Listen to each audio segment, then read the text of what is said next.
Hello students, welcome to my channel dynamic math. तो आज हम लोग पढ़ने वाले हैं एक्सरसाइज 5.2 का क्वेश्चन नंबर 3 के आगे का सॉल्यूशन।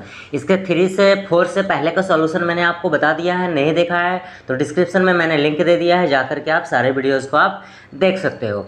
और मैं आपको एक चीज़ और बता दूं कि 10 दिन से मैं वीडियो अपलोड नहीं कर पा रहा था, क्योंकि मेरा जो तबीयत है वो थोड़ा सा ख़राब चल रहा था। तो अब मैं बिल्कुल फिट हूँ, अब मैं डेली आपके लिए मैथ्स का वीडियो अपलोड करने वाला हूँ। तो चैनल पे अगर नए हैं तो चैनल को सब्सक्राइब जरूर कीजिएगा, क्योंकि इस चैनल पर आपको क्लास 10 से रिलेटेड मैथ्स का सारा कैलकुलेशन, सॉल्यूशन और इंपॉर्टेंट क्वेश्चंस PYQ इस चैनल पर आपको बताया जाता है। तो चलिए स्टार्ट करते हैं हम लोग आज क्वेश्चन नंबर 4 का सॉल्यूशन को। तो देखिए क्वेश्चन नंबर 4 में यहाँ पर क्या बोला जा रहा है, विच टर्म, मैंने आपको बताया है कि टर्म का मतलब n होता है। तो विच टर्म ऑफ द AP, यानी कि एक AP का कौन सा टर्म, यानी कि n आपको फाइंड आउट करना है। आपका A1 दिया हुआ है, A2 भी दिया हुआ है, A3 भी दिया हुआ है और A4 भी दिया गया है। सो ऑन इज़ 78 और लास्ट टर्म आपका 78 दिया गया है। यानी कि A1 A2 first term, second term और लास्ट टर्म आपका दिया गया है। आपको n निकालना है, यानी कि टर्म आपको फाइंड आउट करना है। तो देखिए कि इसको हम लोग सॉल्व करते हैं। विच टर्म, टर्म का मतलब n होता है, यानी कि n आपको फाइंड आउट करना है। n इज इक्वल टू वाट। उसके बाद इसको हम लोग फर्स्ट टर्म बोलते हैं, तो फर्स्ट टर्म में हम लोग A1 बोलते हैं जो कि 3 दिया गया है। सेकंड टर्म को A2 बोलते हैं जो आपका 8 दिया गया है। और लास्ट टर्म आपका 78 है, लास्ट टर्म को AN से इंडिकेट करते हैं और जो आपका 78 है। अब हम लोग यहाँ पर क्या करेंगे, सबसे पहले हम लोग को कॉमन डिफरेंस फाइंड करना है। कॉमन डिफरेंस जिसको हम लोग स्मॉल d से इंडिकेट करते हैं। तो सेकंड टर्म में हम लोग फर्स्ट टर्म को माइनस करते हैं तो कॉमन डिफरेंस निकल आता है। तो सेकंड टर्म आपका 8 है, माइनस में फर्स्ट टर्म 3 दिया गया है, दोनों को हम माइनस करते हैं तो 5 आएगा। ये आपका कॉमन डिफरेंस आ गया। अब हम लोग क्या करेंगे, लिखेंगे वी हैव, मैंने आपको एक फॉर्मूला बताया है AN is equal to A plus n-1 into में D। तो देखिए ये AN है, AN का मतलब होता है लास्ट टर्म, तो आपका लास्ट टर्म 78 दिया गया है, इसके प्लेस पे हम लोग 78 लिख लेंगे। A का मतलब होता है फर्स्ट टर्म, फर्स्ट टर्म आपका 3 गिवन है, प्लस में n को हम लोग टर्म्स बोलते हैं जो कि आपको फाइंड आउट करना है। n-1 ये एज इट इज़ रहेगा। D मतलब कॉमन डिफरेंस जो कि आपका 5 निकला है। अब हम लोग इसको सॉल्व कर लेते हैं। तो ये 78, ये प्लस में 3 इधर आया तो माइनस में 3 हो गया, तो इधर आपका n-1 इंटू में 5 एज इट इज़ रह जाएगा। 78 में अगर हम 3 को माइनस करेंगे तो 75 होगा, इक्वल टू ये 5 को n के साथ मल्टीप्लाई करते हैं तो 5n हो जाएगा, माइनस 5 को 1 के साथ मल्टीप्लाई करेंगे तो 5 होगा। ओके, अब क्या करेंगे, देखिए ये 75 एज इट इज़ रहेगा, ये 75, ये माइनस में 5 है, इधर आया तो प्लस में 5 हो गया, और इधर ये 5n एज इट इज़ रह गया। अब इन दोनों को हम प्लस करते हैं तो 80 होगा, और ये 5 जो है वो नीचे लुढ़क जाएगा, ये n इधर एज इट इज़ रहेगा। 16 पच्चे 80 होता है, यानी कि 5 1 जा 5, यहाँ 3 बचा 30 हो गया, 5 6 जा 30, यानी कि 16 टाइम में ये कट जाएगा। तो n is equal to 16th term. यानी कि आपको पूछ रहा था यहाँ पर कि which term of the AP इतना इतना इतना इज़ 78, यानी कौन सा टर्म इस AP का 78 होगा। तो 16 टर्म जो है वो इस AP का 78 होगा, यानी आपका n फाइंड आउट करना था। तो n कितना हो गया, 16th टर्म। तो ये हो गया आपका आंसर। तो ये था आपका क्वेश्चन नंबर 4, जो कि काफ़ी इंपॉर्टेंट है, अक्सर से बेसिक बोर्ड में ये क्वेश्चन पूछा जाता है। चलिए हम लोग क्वेश्चन नंबर 5 को देखते हैं। तो स्टूडेंट्स देखिए क्वेश्चन नंबर 5 में यहाँ पर क्या बोल रहा है, find the number of terms. आपको नंबर ऑफ टर्म्स फाइंड करना है। टर्म्स का मतलब होता है n, आपको n का वैल्यू फाइंड आउट करना है। In each of the following AP, ये नीचे में 2 AP आपका दिया गया है, एक फर्स्ट क्वेश्चन, ये सेकंड क्वेश्चन है। तो फर्स्ट क्वेश्चन में भी आपको n का वैल्यू फाइंड करना है, मीन्स कि आपको टर्म जो है वो फाइंड आउट करना है। सेकेंड क्वेश्चन में भी आपको जो है n का वैल्यू फाइंड करना है। n का मतलब होता है टर्म। तो देखिए ये first term, second term, third term और ये लास्ट टर्म गिवन है। तो हम लोग सबसे पहले यहाँ लिख लेते हैं फर्स्ट टर्म जो कि A1 होता है, 7 दिया गया है।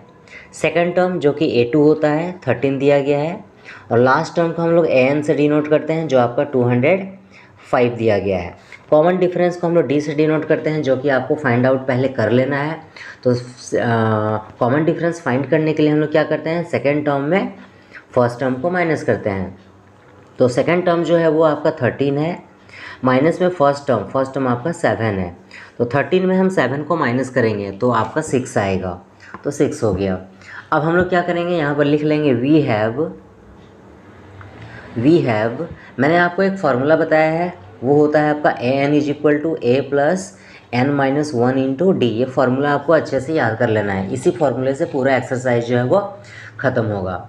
अब क्या करेंगे, देखिए ए एन है ये, तो एन का मतलब होता है लास्ट टर्म, तो लास्ट टर्म आपका 205 है, इज इक्वल टू ए का मतलब होता है फर्स्ट टर्म आपका 7 गिवन है, प्लस में एन है, एन का मतलब होता है टर्म जो कि आपको फाइंड आउट करना है, और ये डी है, डी का मतलब कॉमन डिफरेंस जो आपका 6 आया, तो ये हो गया 205। अब देखिए यहाँ पर ये जो +7 है इधर आया तो -7 हो गया, इक्वल टू ये एज इट इज़ रहेगा n-1 इंटू में 6। अब 205 में हम लोग क्या करेंगे, 7 को माइनस करेंगे, 205 में हम 7 को माइनस करेंगे तो 198 होगा, इक्वल टू 6 को n के साथ मल्टीप्लाई करेंगे 6n माइनस 6 को 1 के साथ मल्टीप्लाई करेंगे 6 1 जा 6 हो जाएगा। अब क्या करेंगे, देखिए ये 198 है तो हम लोग यहाँ 198 लिख लेते हैं, माइनस में 6 है, इधर आए तो प्लस में 6 हो जाएगा, और ये 6n जो है वो एज इट इज़ रहेगा। 198 में 6 को हम प्लस करेंगे तो हो जाएगा 204, ये 6 जो है वो नीचे चला आएगा, इधर n बचेगा। अब इसको हम लोग काट देंगे, 6 18 और 2 बच गया यहाँ पर, तो 24 हो गया, 6 4 जा 24, तो n का जो वैल्यू है वो 34 आ गया, 34 TH टर्म्स। तो आपका n का वैल्यू फाइंड करना था, तो n का जो वैल्यू है वो 34 आ गया। चलिए क्वेश्चन 5 नंबर का सेकंड नंबर को देखते हैं। तो देखिए ये 5 नंबर का जो सेकंड नंबर है ये क्या बोला जा रहा है, इसमें भी आपको n का वैल्यू फाइंड करना है। फर्स्ट टर्म आपका गिवन है, सेकंड टर्म गिवन है, थर्ड टर्म गिवन है, और एक लास्ट टर्म आपका गिवन है। आपको टर्म्स निकालना है, टर्म का मतलब होता है n, आपको n का वैल्यू फाइंड करना है। तो देखिए सबसे पहले हम लोग लिख लेते हैं यहाँ पर फर्स्ट टर्म जो कि a1 होता है, आपका 18 दिया गया है। फिर लिखते हैं सेकेंड टर्म जो कि a2 होता है, वो आपका 15 होल 1 अपॉन में 2 है, तो इसको हम लोग ब्रेक करके लिख लेते हैं। 2 को 15 से मल्टीप्लाई करेंगे 30 होगा, 30 में 1 को प्लस करेंगे 31 हो जाएगा, और नीचे में एज इट इज़ रहने देते हैं, तो 31/2 हो गया। जब हम लोग इसको 15 होल 1/2 को हम लोग ब्रेक किए, और लास्ट टर्म जो कि n होता है वो है आपका माइनस में 47। आपको कॉमन डिफरेंस निकालना पड़ेगा, जिसको हम लोग स्मॉल d से डिनोट करते हैं। तो कॉमन डिफरेंस निकालने के लिए हम लोग क्या करते हैं, सेकेंड टर्म में माइनस करते हैं फर्स्ट टर्म को। तो सेकेंड टर्म आपका कितना है, 31/2 निकाले हैं, 31/2 में माइनस करेंगे फर्स्ट टर्म जो कि a1 है आपका 18, बाय में कुछ नहीं है तो हम लोग यहाँ 1 लिख लेते हैं, दोनों का एलसीएम ले लेते हैं तो 2 हो जाएगा, 2 से 2 कैंसिल होगा, 31 बचेगा, माइनस 2 को 18 से मल्टीप्लाई करेंगे 18 दूनी 36 होता है। अब 31 में हम लोग इसको माइनस करते हैं तो आ जाएगा -5/2, -5 अपॉन में 2, तो -5/2 जो है वो आपका क्या निकला, ये d का वैल्यू निकला, यानी कि कॉमन डिफरेंस आया। आपको क्या करना है, n का वैल्यू फाइंड आउट करना है। क्या निकालना है आपको, n इज इक्वल टू वाट, आपको टर्म निकालना है जिसको कि हम लोग n से डिनोट करते हैं। अब देखिए आपको मैंने बताया है एक फार्मूला, क्या होता है वो फार्मूला लिख लेंगे हम लोग पहले यहाँ पर, we have an is equal to a plus n-1 into में d। एक ही फार्मूला होता है ये है an का मतलब होता है लास्ट टर्म जो कि आपका माइनस में 47 दिया गया है, इक्वल टू a का मतलब होता है फर्स्ट टर्म जो कि आपका 18 है, प्लस में n एज इट इज़ रहने देंगे जो आपको फाइंड आउट करना है, d जो है वो -5/2 आया। अब इसको हम लोग सॉल्व कर लेते हैं तो आपका आंसर जो है वो निकल आएगा। तो ये -47 जो है वो एज इट इज़ रहेगा, प्लस में 18 इधर आया तो माइनस में 18 हो गया, इक्वल टू इधर बच गया आपका n-1 और ये -5/2 एज इट इज़ रह जाएगा। ये माइनस माइनस क्या होता है, प्लस हो जाएगा। अब हम लोग इन दोनों को प्लस कर लेते हैं, माइनस माइनस प्लस, दोनों को हम प्लस करेंगे तो आएगा 65, दोनों जगह माइनस लगा हुआ है तो माइनस में 65 कर देते हैं। अब -5/2 है, इधर आया तो 2/-5 हो जाएगा, इंटू के फॉर्म में हम लाएंगे तो -5/2 इधर आएगा तो क्या हो जाएगा 2/-5, ये माइनस जो है वो कट जाएगा, ये 5 का टेबल से काटेंगे, 5 1 जा 5, 1 बच गया तो ये 15 हो गया, 5 3 जा 15, तो इधर बच जाएगा आपका n-1, तो 13 को 2 से मल्टीप्लाई करेंगे तो 26 हो जाएगा, ये माइनस में 1 है, इधर आया तो प्लस में 1 हो गया, इधर आपका n बच जाएगा। तो n इज इक्वल टू कितना हो जाएगा 26 अब प्लस 1 27, तो ये आपका n का वैल्यू कितना आ गया 27 7। तो ये था आपका क्वेश्चन नंबर 5 का सेकंड नंबर। तो मैं आपको इस वीडियो में इतना ही बताऊंगा। जल्दी फिर हम लोग नेक्स्ट क्वेश्चन को जो है वो नेक्स्ट वीडियो में बताने वाले हैं।